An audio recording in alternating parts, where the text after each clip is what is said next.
नमस्कार। आप सबका हमारे चैनल में स्वागत है। आज की कहानी का शीर्षक है गोद। सवेरे सवेरे बालकनी में बैठकर जैसे ही मीना ने चाय का प्याला होठों से लगाया, ताजगी की झंझनाहट पूरे शरीर में फैल गई। मन मस्तिष्क तरोताजा हो गए। रात की सारी थकान फुर्र से उड़ गई। ठंडी हवा के झोंकों ने जैसे ही गालों को स्पर्श किया, मीना को बहुत सुकून मिला। क्यों न मिले, बेचैन जो थी वह, आखिर बहुत कुछ सहा था उसने। आज फिर चाय के साथ पुरानी यादें भी ताजा हो गई। 3 भाइयों की इकलौती बहन थी। धनाढ़ संपन्न आदर्शवादी परिवार ने बेटी को कभी बेटों से कम नहीं माना। खूब पढ़ाया लिखाया, कभी किसी चीज की कमी महसूस नहीं होने दी। लेकिन आदर्शों को भी घुट्टी में मिलाकर पिला दिया था कि पति ही नारी का परमेश्वर होता है और उसका घर यह नहीं वह ही होगा। मीना ने खूब मन लगाकर पढ़ाई की थी। पीएचडी होते होते उम्र भी ढलती चली गई। उसकी सरकारी नौकरी लग गई थी। अब विवाह का दबाव बढ़ने लगा। संस्कारी परिवार की खोज होने लगी और अंततः एक शुभ मुहूर्त में मीना का विवाह राकेश के साथ हो गया। पति अच्छा कमाते थे। सास ससुर ननद से भरा पूरा परिवार था। मीना को सभी ने पलकों पर बिठा कर रखा हुआ था। कमाने वाली बहू थी। गाढ़ी मोटी तनख्वाह जो मिलती थी। खैर, कुछ बरस सब ठीक चल रहा था। पहाड़ तो तब टूट पड़ा जब 4 बरस बाद भी मीना को कोई संतान नहीं हुई और डॉक्टरी परीक्षण से पता चला कि गर्भाशय के विकार के कारण वह कभी मां नहीं बन सकती थी। रोग निदान रहित था। कोई उपचार नहीं था। मीना के जीवन में अचानक सब कुछ बदल गया। परिवार के हर सदस्य की नज़र में वह गुनाहगार बन गई थी। उसका दोष यही था कि इस संस्कारी परिवार को वह वारिस नहीं दे सकती थी। मीना ने राकेश को समझाने की जी जान से कोशिश की। आखिर इस युग में भी ऐसे दकियानुसी विचार। राकेश, हम किसी को गोद भी तो ले सकते हैं। क्या बात करती हो मीना? किसी गंदे खून को गोद लेना वह हमारा वारिस कैसे कहलाएगा? राकेश ने लगभग चीखते हुए कहा था। राकेश का यह व्यवहार मीना के लिए अप्रत्याशित था। वह असमंजस में थी कि क्या उपाय करे। अब राकेश भी उससे मुंह चुराने लगे थे। अपने ही घर में वह अजनबी सी हो गई थी। बिल्कुल अकेला और अवांछित महसूस कर रही थी।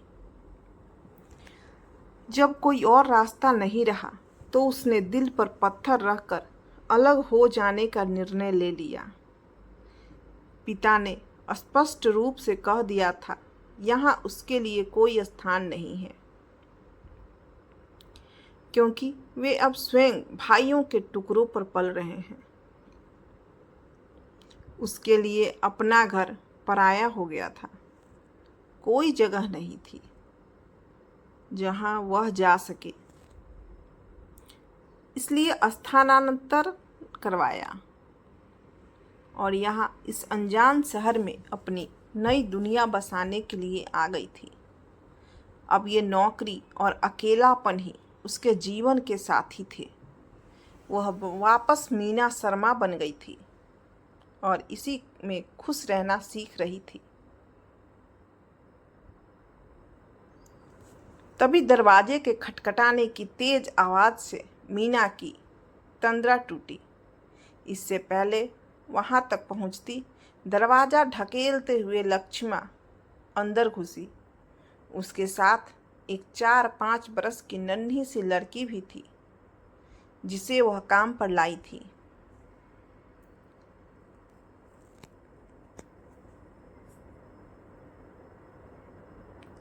रजिया हर रोज बिना पूछे ही मीना को पूरे मोहल्ले की खोज खबर दे दिया करती थी। मीना सुने या न सुने उसे कोई फर्क नहीं पड़ता था। सब कुछ उगल देने के बाद ही उसे चैन आता था। फिर कुछ देर टांग पसार कर आराम फरमा कर फिर इधर उधर के बातें बनाती और गर्म चाय की चुस्कियां लेती थी। उसका यह डेली रूटीन था।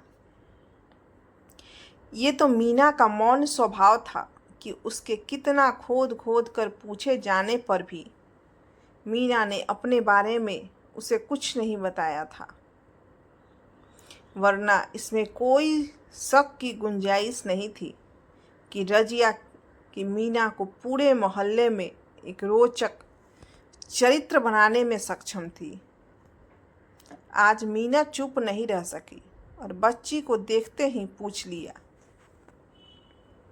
अरे रजिया, तेरी बच्चियां तो अभी बहुत छोटी हैं, ये किसको ले आई? अपनी सहज शांत मुद्रा में रजिया बोली, बीबी जी, पहले हम चाय बना लें, फिर तो पीते पीते सब सुना भी देंगे। चाय का प्याला मीना को थमाने के बाद इत्मीनान से वह बैठ गई और उसने बोलना शुरू किया, बीबी जी, आप तो जानती हो ना, मेरा मर्द प्राइवेट क्लिनिक में पहरेदार है। तो एक रात एक माँ और बेटी आए थे उनके क्लिनिक में प्रसव कराने के लिए। बेटी प्रसव के पीड़ा में थी। बच्ची हुई आधी रात को।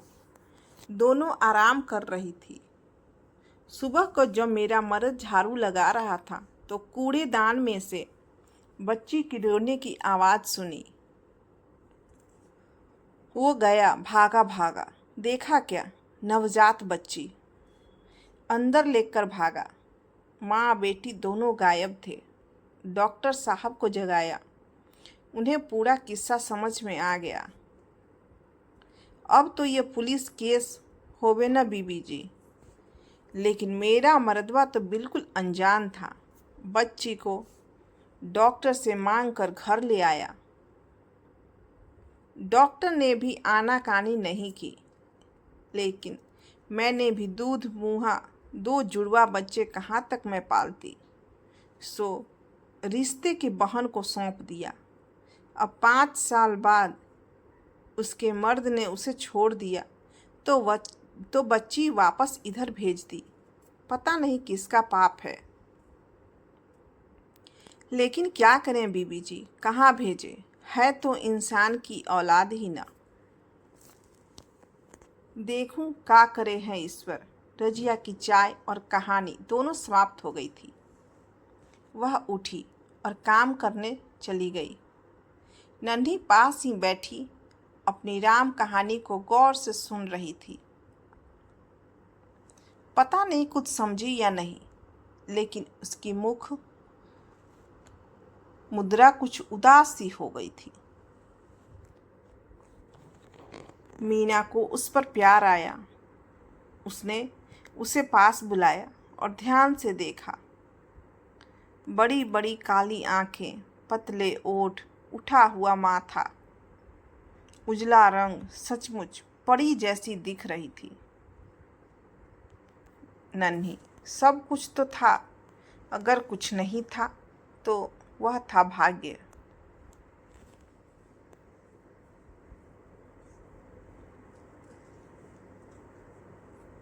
रजिया, टेबल पर बिस्किट का पैकेट है, जरा ला दे, नन्ही को भूख लगी होगी। मीना ने चिल्लाकर कहा।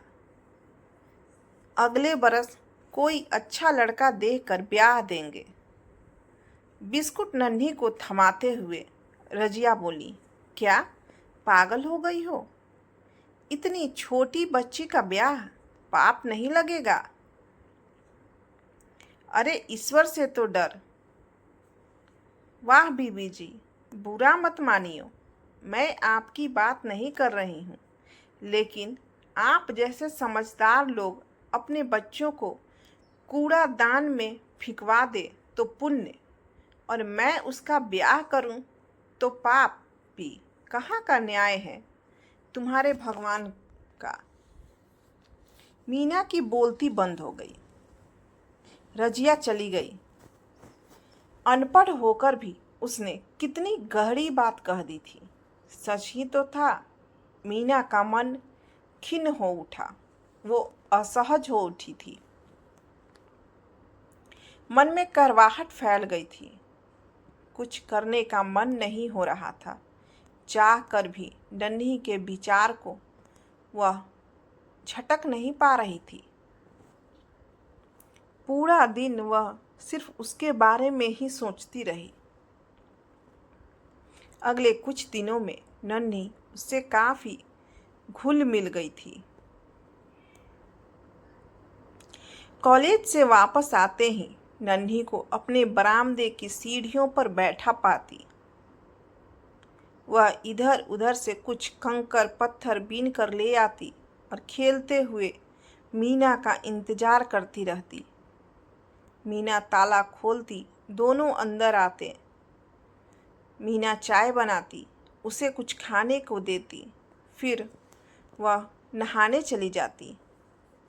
दोनों मिलकर आपस में खेलते बतियाते और फिर शाम को मीना उसे किताब खोलकर पढ़ाती भी थी। यह मीना की दिनचर्या बन गई थी। नन्ही से उसका लगाव बढ़ता ही जा रहा था। मीना जानती थी कि अगले साल नन्ही चली जाएगी, उसका ब्याह हो जाएगा। ऐसे रिश्तों से क्या मोह जो निभाए न जा सके। लेकिन मातृत्व से वंचित मीना नन्ही में शायद अपनी संतान का सुख ढूंढ रही थी। एक रिश्ता जुड़ रहा था, एक मोह धीरे धीरे अंतस में जन्म ले रहा था, जिसमें मीना न चाहते हुए भी बंध रही थी। आज मीना का मन बहुत उदास और शांत हो चला था। नन्ही उसके जीवन का अभिन्न अंग हो गई थी। वह एक महत्वपूर्ण निर्णय लेना चाहती थी। सोचने लगी, क्यों न नन्ही को गोद ले लिया जाए। यह विचार उसके मनोमस्तिष्क में उथल पुथल मचाने लगी। माना बड़े बड़े दान धर्म पुण्य कर्म नहीं किए हों, लेकिन किसी एक के जीवन को तो संवारा ही जा सकता है जो उसके सामने प्रत्यक्ष हो। पता नहीं रजिया की क्या प्रतिक्रिया होगी। अगर उसने मना कर दिया तो न जाने क्या समझ ले मुझे। लेकिन क्या यह बोझ वह उठा पाएगी? वह खुद भी तो बेसहारा ही है। ऐसे कितने विचार मन में शोर मचा रहे थे। इसी बीच रजिया और नन्ही के घर के भीतर प्रवेश किया। उसको देखकर ही मीना चमक उठी और बोली, रजिया, आज तू काम रहने दे, चाय बना, तुझसे कुछ कहना है। चाय पीते पीते मीना ने बात छेड़ी, रजिया, तू नन्ही को किसी को गोद क्यों नहीं देती? तेरा भी बोझ हल्का हो और उसे भी अच्छा परिवार मिल जाए।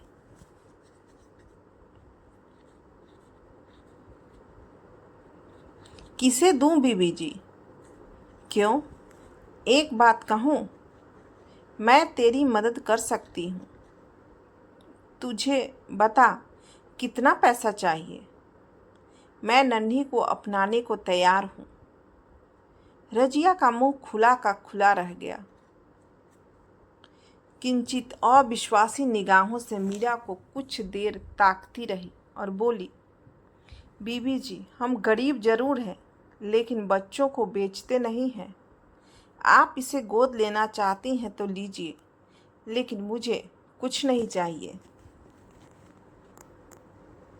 मीना सकपका गई और फिर संभलते हुए बोली, नहीं रजिया, बुरा न मान, मैंने तो यूं ही तुझे मनाने के लिए कहा था।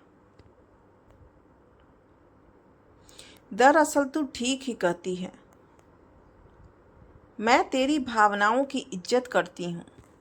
तू अपने मर्द से पूछ ले, उसका क्या विचार है इस बारे में,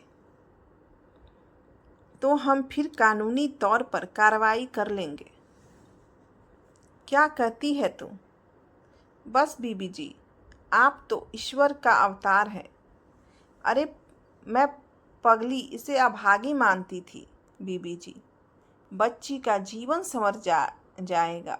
मैं अपने मर्द को मना लूंगी। आप सचमुच देवी हैं। हाँ बीबी जी।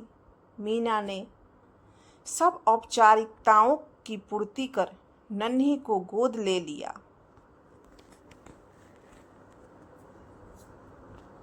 अगले ही क्षण शहर के एक प्रसिद्ध आवासीय स्कूल में उसका नाम रिया शर्मा लिखवाकर उसे भर्ती करवा दिया था। वह कुछ वर्षों के लिए नन्ही को इस वातावरण से दूर भेजना चाहती थी, ताकि जीवन की ये कड़वी यादें उसके जेहन से पूरी तरह निकल जाएं। आज नन्ही को भेजते मन बहुत उदास हो गया था, इसलिए उसे झल्लाहट भी हो रही थी। लेकिन अचानक उसे ख्याल आया, नन्ही का जाना जरूरी है। नए माहौल में वह कुछ तौर तरीके भी सीख लेगी, अपने आप को भी बदल लेगी। और फिर डरना क्या, कभी कभी मीना उससे मिलती भी रहेगी। नन्ही को कुछ वर्षों तक ही तो असल में सहारा चाहिए। पढ़ लिख कर आत्मनिर्भर हो गई तो अपने निर्णय खुद ले सकती है। अपना जीवन उसे खुद तय करना है। दुनिया को अपनी नज़रों से जानना है, पहचानना है। और इस दौरान एक अभिभावक की भूमिका मीना निभाएगी। उसे मोह पास में न तो बांधेगी न खुद बंधेगी। यही दोनों के लिए उचित होगा। उसे खुले आकाश में भेजना ही होगा, इस घुटे वातावरण से दूर, जहाँ हर वक्त उसके भाग्य और जन्म को कोसा जाता है। उसे अपना भाग्य खुद लिखना होगा। सब तैयारी हो गई थी। मीना उसे कई हिदायतें दे रही थी। कैसे रहना है, क्या खाना है, किस तरह वह उससे मिलने के लिए आती रहेगी, और पता नहीं क्या क्या। लेकिन नन्ही का ध्यान सब की बातों से अलग कहीं और लगा हुआ था। नन्ही अपलक उसे ही देखे जा रही थी। मीना सहज भाव से बोली, नन्ही, मैं कितनी देर से सब समझा रही हूँ और तुम ध्यान तक नहीं दे रही हो। क्या सोच रही हो? क्या समझी तुम? क्या करोगी वहाँ? हाँ, कुछ समझ में आया? नन्ही ने प्यार से अपनी छोटी छोटी बाहें मीना के गले में डाल दी और उसकी आंखों में झांकते हुए जोर से बोली, हाँ क्या?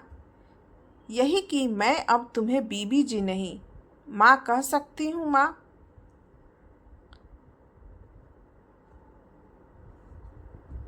आपको यह कहानी कैसी लगी हमें कमेंट कर ज़रूर बताएं। इस तरह की अच्छी अच्छी कहानियाँ आप यहाँ पढ़ और सुन सकते हैं। तो बने रहिए हमारे साथ और हमें अपना प्यार और सपोर्ट करें।